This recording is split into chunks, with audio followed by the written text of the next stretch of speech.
apenas para dar conta que a visita que fiz aqui a esta empresa está muito em linha com aquilo que tem sido a preocupação do PSD e com a chamada de atenção que fazemos para dois motores de crescimento que são essenciais para a economia portuguesa. Um deles, a atração de investimento direto externo, e esta é uma empresa que representa isso mesmo, um investimento externo em Portugal, que tem já perto de 50 anos, mas que tem vindo a reforçar-se e a crescer.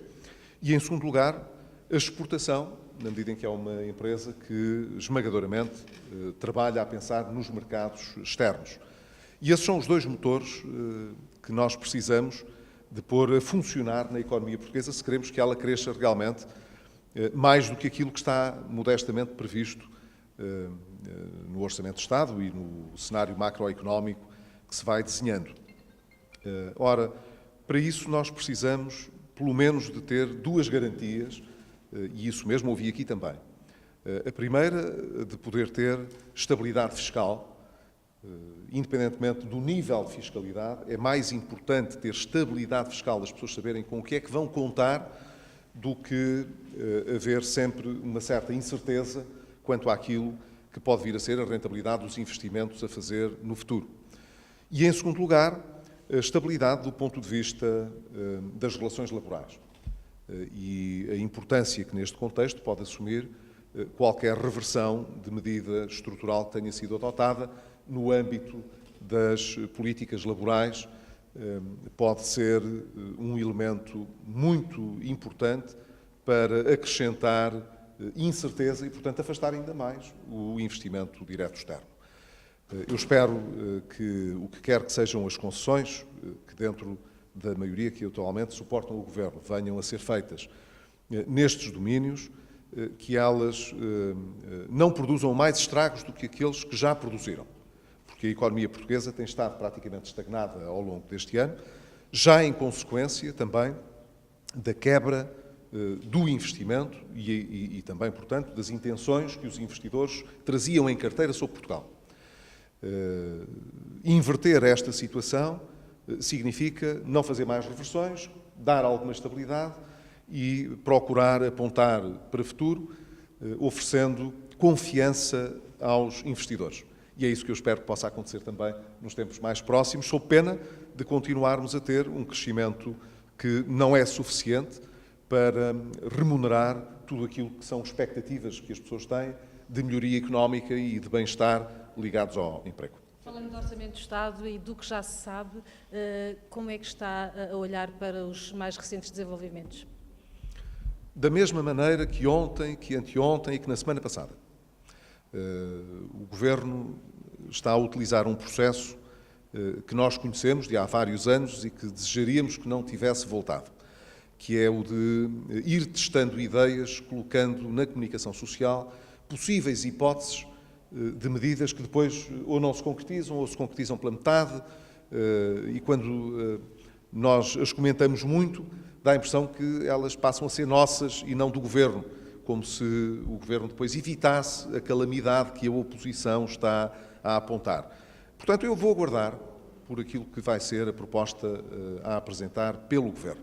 Hoje houve uma primeira reunião em que o Governo praticamente não adiantou nada, nem sequer o cenário macroeconómico. Portanto, quando nem o cenário macroeconómico se adianta, tem pouca relevância estarmos a falar de pormenores. 1,5%. Não sei como digo, irei ver aquilo que o Governo apresenta. Uma coisa lhe posso dizer, nós este ano tivemos uma economia bastante estagnada, como é conhecido. As previsões que vão sendo feitas, mesmo para o terceiro trimestre, não são muito positivas. E quando olhamos para o final do ano, aponta-se para valores que podem andar em perto de 1%.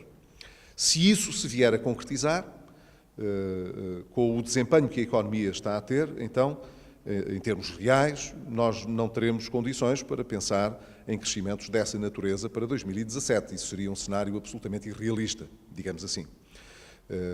Ora, para irrealismo já bastou este ano, que o Governo fixou uma taxa de crescimento, uma previsão de crescimento de 1,8% e estamos a crescer metade disso. Portanto, é preferível o Governo apontar para uma meta realista, para que depois a execução orçamental não seja uma mistificação e não seja carregada de episódios artificiais que dão a ideia de que as coisas estão a correr bem, quando de facto não estão. Mas depois da reunião... Disse que tinha sido quase inconclusiva, no entanto, obviamente que algo se terá adiantado na reunião, inclusive o vosso líder parlamentar. Mas eu não estive na reunião, não é verdade? E o líder parlamentar que esteve já fez declarações, portanto eu não sinto necessidade de acrescentar mais nada. O que posso dizer, de acordo com aquilo que me foi transmitido, é que o nível de informação prestada pelo Governo foi muito pouca, foi exígua e, portanto, com base naquilo que foi transmitido hoje, nós não podemos dizer grande coisa. Com base naquilo que tem sido a experiência do Governo e os resultados que nós vamos observando, aí nós podemos dizer qualquer coisa. Podemos dizer que o ponto de partida, em termos de cenário que o Governo apresentou ao país, era irrealista, que as metas que fixou não eram adequadas, que o investimento que se estava à espera não foi verificado, que o consumo que se esperava viesse a impulsionar o crescimento da economia não está a impulsionar e que, portanto, a estratégia que foi desenhada falhou. Eu espero que essa estratégia não seja reeditada. Se for reeditada, vai voltar a falhar, porque, normalmente, quando temos as mesmas abordagens em circunstâncias que são idênticas, os resultados são os mesmos. O PSD disse que este seria um orçamento mais do mesmo. Se atendermos àquilo que são os resultados que nós podemos observar hoje, se o Governo não alterar a sua abordagem, é natural que os resultados a esperar para o futuro não sejam muito diferentes. E, portanto, não se trata de estar, para responder à sua pergunta, nem otimista nem pessimista, trata-se de olhar para a realidade como ela é e ver o que é que ela nos consente. O Governo vai dando a ideia nas notícias que coloca que está a preparar um nível de rendimento para os portugueses muito interessante. Portanto, vêm aí várias boas notícias. E de que isso não tem custos. Portanto, basicamente, o que o Governo se ensaia para dizer é que vai haver aumentos, que vão ser bons para as pessoas, os impostos vão baixar, a economia vai crescer e, portanto, temos aqui um milagre que não se percebe porque é que não foi feito antes. E aquilo que eu, nestas circunstâncias, aproveito para dizer é que aqui não há milagres. E, portanto, se o déficit for descendo e as pessoas pagarem menos impostos, isso só se pode dever a cortes que vão sendo feitos no Estado e na prestação dos serviços que estão a ser ocultados. Não pode ser de outra maneira. Mas nós sabemos que não é só isso. Nós sabemos que, de facto, as pessoas estão a pagar mais. E, portanto, sempre que nos prometem coisas que não são sustentadas por notícias sólidas, não há uma economia a crescer mais. Ela está a crescer menos que o ano passado. Não temos mais dinheiro do que tínhamos. Estamos a ficar com menos. Portanto, se vem daí muito mais dinheiro, ele tem de vir de algum lado. Alguém vai pagar. Normalmente são os contribuintes que pagam. Por isso mesmo o PSD não deveria apresentar propostas? Não teme que o partido se esteja a admitir do papel de maior partido da oposição? Não acho. E por que razão? Pela simples razão de que nós apresentamos muitas propostas que os portugueses vão conhecendo, assim elas também possam ser divulgadas do ponto de vista mediático, propostas que procuram dar um sentido à recuperação económica que estamos a fazer, que sejam claras quanto aos caminhos que nós achamos que devem ser seguidos. O orçamento é uma responsabilidade do Governo, não é uma responsabilidade da oposição. E, portanto, é tão simples quanto isso. Mas lembro, por exemplo, de um debate que trouxe para a comunicação social também sobre a segurança social, um corte de 600 milhões na última campanha eleitoral. Esse debate praticamente desapareceu. O que está agora em cima da mesa é aumentar pensões que pode custar 400 milhões. Está muito influenciado pela retórica do Governo. Nós não propusemos na campanha eleitoral um corte de 600 milhões. Sempre que falamos de segurança social, o Governo e os partidos que o apoiam trazem esse jargão e dizem não, o que os senhores querem é cortar 600 milhões nas pensões. E não foi isso que nós propusemos. Nós dissemos uma coisa prática. O sistema de segurança social não está adequadamente financiado. Falta lá dinheiro. E o dinheiro que falta é transferido todos os anos do Estado, dos impostos dos contribuintes, para o orçamento da segurança social. Quer dizer, não são as contribuições das pessoas para a segurança social que suportam. São os impostos que os portugueses pagam que suportam. O que o Governo está a dizer é, para o ano vamos fazer mais aumentos. E eu pergunto, se o sistema já tem falta de dinheiro, de onde é que vem então o dinheiro que se vai aumentar? Dos impostos. Não pode ser de outra maneira. Vai ser Mas- mais um orçamento de mas aumento de isso- impostos, então, na sua opinião? Isso eu não tenho dúvida. Para cumprir aquilo que são metas que estarão a ser negociadas com a Comissão Europeia e que são aquelas que Portugal precisa de atingir, com certeza que têm de vir aí impostos, e os piores deles são impostos em que as pessoas pagam não em função da sua capacidade, mas independentemente da sua capacidade, que são os impostos indiretos. Não há nenhuma economia que viva só com impostos diretos. Infelizmente, porque senão isso seria o mais justo, cada um pagar na medida das suas possibilidades, do seu rendimento. Mas isso não é possível, não é viável e, portanto, tem de haver sempre um certo equilíbrio entre impostos diretos e indiretos. Sempre que o prato da balança pesa mais para os indiretos, quer dizer que as pessoas pagam em função daquilo que consomem. Ora, há necessidades que são iguais para toda a gente. As pessoas de menores rendimentos não compram Ferraris, não compram artigos de luxo, mas os artigos que precisam de comprar, as pessoas com mais rendimentos também precisam e também compram. E pagam exatamente a mesma coisa em termos de impostos, independentemente da sua capacidade. Isso não é justo. E o Governo está a fazer isso. E vai vendendo isso às pessoas como se isto fosse uma coisa extraordinária. Ora, isto serve justamente para que o Governo depois arranje dinheiro para pagar a certos grupos e a certos setores da sociedade, colocando toda a sociedade a pagar esse custo, esse bonito que está a oferecer. E isto é apresentado como sendo uma coisa muito justa, mas não é. Em relação à sobretaxa, ao fim da sobretaxa faseada, que é agora uma versão, uma possibilidade, o que lhe parece? Também não sei o que isso significa. Sinceramente, não sei o que é que isso significa. A sobretaxa ou existe em 2017 ou não existe. Pode existir em função dos escalões de rendimento, como já aconteceu em 2016, com um determinado valor para um determinado escalão e com outro valor para outro escalão. Mas ou existe em 2017 ou não existe. Mas também faseadamente. Não sei o que isso significa, porque o imposto, o IRS, é uma coisa que se liquida no final do ano, de acordo com os rendimentos que se tem. E, portanto, ou está lá a taxa para pagar ou não está. Não sei se me faz entender. Para alguns escalões não estará e para outros sim. Eu deixo-me, talvez, pôr a questão noutros termos. Eu também li essas notícias, não é? E tenho a mesma dificuldade que a senhora aparenta ter em responder à questão. Porque não sei o que é que significa haver sobretaxa em janeiro e em fevereiro e não haver em março, abril ou maio. Não sei o que é que isso significa, porque, como deve calcular... Para alguns escalões apenas, não para todos, mas haver só para os escalões de rendimentos mais altos.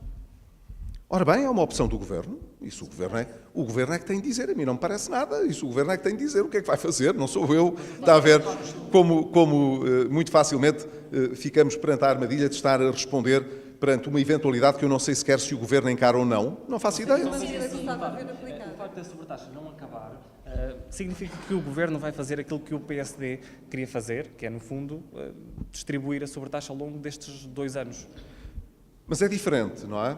Eu não sei o que é que o Governo vai fazer. Portanto, vamos, desde já, sublinhar mais uma vez este aspecto. Eu não sei o que é que o Governo vai fazer. Sexta-feira, quando o orçamento for apresentado, eu já saberei. Agora, aquilo que nós nos propunhamos fazer era uma coisa diferente.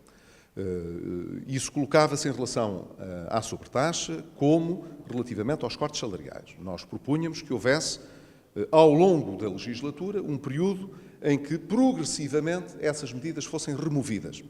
Mas eram removidas em simultâneo para toda a gente. Não era para uns sim e para outros não. E porquê é que era assim? Repare bem. Porque a sobretaxa replicava exatamente a estrutura do próprio imposto, do IRS. Tinha a mesma progressividade. Portanto, nós, quando criámos a sobretaxa, colocámos todos os contribuintes que pagam IRS na mesma condição em que já estavam antes. Todos pagaram mais, mas cada um pagou mais em função daquilo que era o seu escalão de rendimento. Havia uma sobreposição entre a forma como a sobretaxa funcionava e o próprio sistema de IRS funcionava. Se a sobretaxa não for removida da mesma maneira, então isso significa um agravamento dos impostos sobre certos escalões relativamente a outros. Talvez seja isso que o Governo quer dizer quando é preciso ir buscar mais dinheiro aos impostos indiretos, é justamente para pagar uma parte da sobretaxa que vai tirar a uns e que não vai tirar a outros.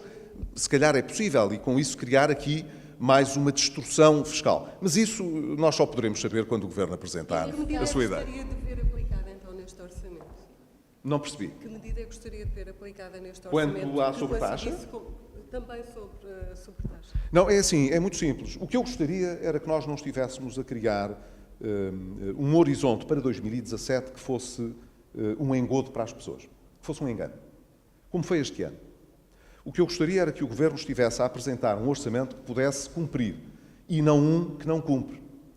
Este ano, nós sabemos, ainda hoje isso foi bastante claro no Parlamento, há serviços públicos importantes na área da saúde, na área da educação, que estão à míngua.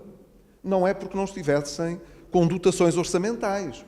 É porque, como não há dinheiro, o Governo não executa o orçamento que tinha. E, portanto, estamos todos a discutir. Como ainda hoje o Ministro da Saúde já veio dizer, não, isto para 2017 o orçamento da saúde vai ser bom, vai ser melhor que este ano. Mas este ano não era mau, só que não foi cumprido. Quer dizer, o Governo, como já não tem dinheiro, não cumpre aquilo que orçamentou e está a pedir aos serviços para descabimentar, quer dizer, para não fazer as despesas que já estavam,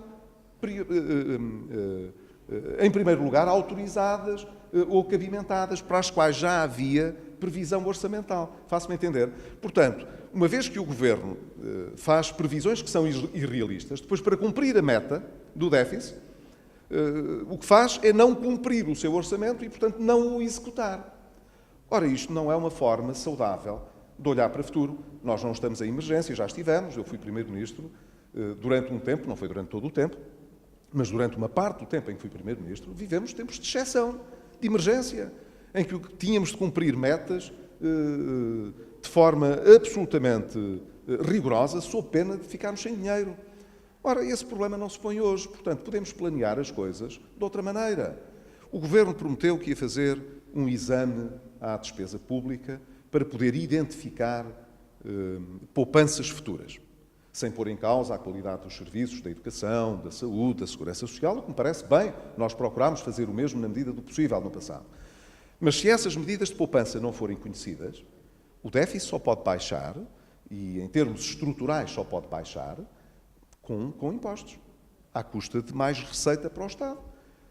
Ou então, adiando despesas que são, de certa maneira, correntes do Estado, que não vão ser feitas agora, mas terão de acabar por ser feitas daqui a algum tempo. Veja, por exemplo, o que se está a passar na saúde. As dívidas a todo o setor que fornece a saúde estão a aumentar outra vez. Eu, quando cheguei ao Governo, essas dívidas eram significativas, representavam uns milhares de milhões de euros. Nós conseguimos reduzir significativamente para menos de metade esse valor. E o caminho que estávamos a trilhar era no sentido de fazer desaparecer essas dívidas. Elas agora estão outra vez a aumentar. O que é que se passa, portanto?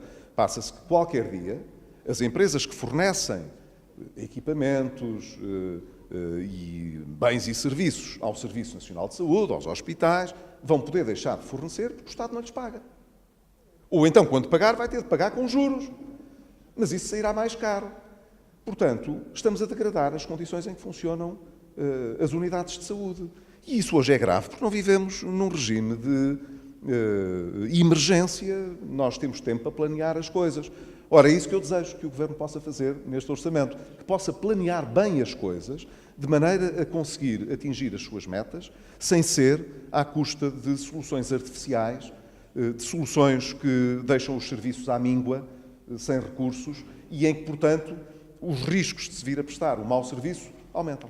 Só para deixar clara a questão da sobretaxa, se fosse Primeiro-Ministro, tomaria uma posição semelhante de Se fosse Primeiro-Ministro, faria exatamente aquilo que tinha dito que faria, a menos de alguma circunstância excepcional que nos obrigasse a ter um ajustamento diferente. Mas o que tínhamos previsto, é sabido, era que os salários pudessem ser repostos em 4 anos e em que a sobretaxa, no máximo de 3 anos, pudesse ser suprimida para toda a gente. Era isto que estávamos a fazer, era uma abordagem mais prudente, em que, portanto, não faltaria o dinheiro na saúde, nem na educação, como tem vindo a faltar, porque teríamos tido a margem suficiente para gerir este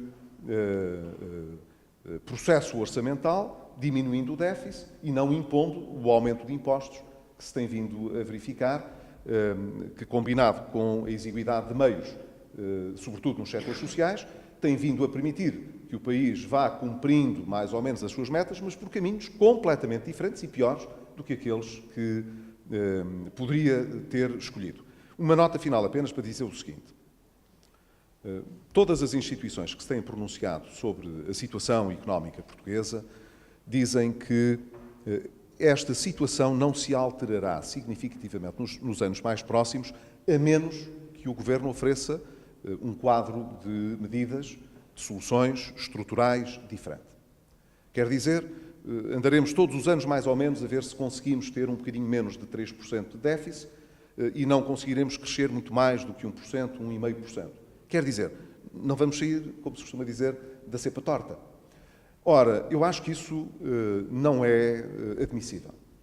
Nós temos de ter mesmo uma solução que traga novamente uma perspectiva mobilizadora para as pessoas de haver um crescimento sustentado e isso, como eu disse aqui no início, pressupõe não apenas orçamentos realistas, isso é evidente, mas pressupõe que haja uma mola no investimento, na atração de investimento direto externo e no investimento português, que é mais limitado, porque temos poucos recursos, e na abordagem dos mercados de exportação. Se não fizermos, portanto, uma abordagem económica que privilegie as exportações e a atração de investimento direto externo, não sairemos deste ciclo vicioso em que se cresce pouco e todos os anos tem de andar a empurrar com a barriga para ver se conseguimos atingir uma meta de um déficit que não seja excessivo. Ora, como todos fizemos muitos sacrifícios para evitar que o país andasse sempre à beira desse limite, para que possamos realmente pensar que viramos a página e que não andamos sempre em dificuldades maiores, é preciso que os governos tenham coragem de fazer aquilo que é preciso. E isso eu temo dizer hoje, olhando para aquilo de que depende do governo, que é do Bloco de Esquerda e do Partido Comunista, parece muito difícil, porque estamos a falar de forças políticas que, apesar de representarem pouco em termos eleitorais, porque representam pouco, essa é a verdade, determinam a política económica do governo. E hoje a maior parte dos investidores está com medo. Não sabe se as leis laborais vão ser mexidas ou não, se vai haver mais reversões ou não, se os impostos vão ser mais pesados para as empresas ou não vão ser. E hoje os membros do governo vão falando para tentar tranquilizar as pessoas e as pessoas não ficam tranquilas. O que significa, portanto, que nós iremos crescer menos do que seria possível. Vamos nos desendividar menos do que seria possível e vamos viver um bocadinho pior do que aquilo que era possível viver. Ora, eu acho isto muito pouco satisfatório e era isto que eu gostaria que não acontecesse. E considera que o levantamento faseado da sobretaxa é uma quebra de uma promessa eleitoral? Mais uma vez, eu aguardarei na sexta-feira para saber o que é que o Governo vai propor. E quando soubermos o que é que o Governo vai propor, então a gente pronuncia-se. Está bem? Obrigado.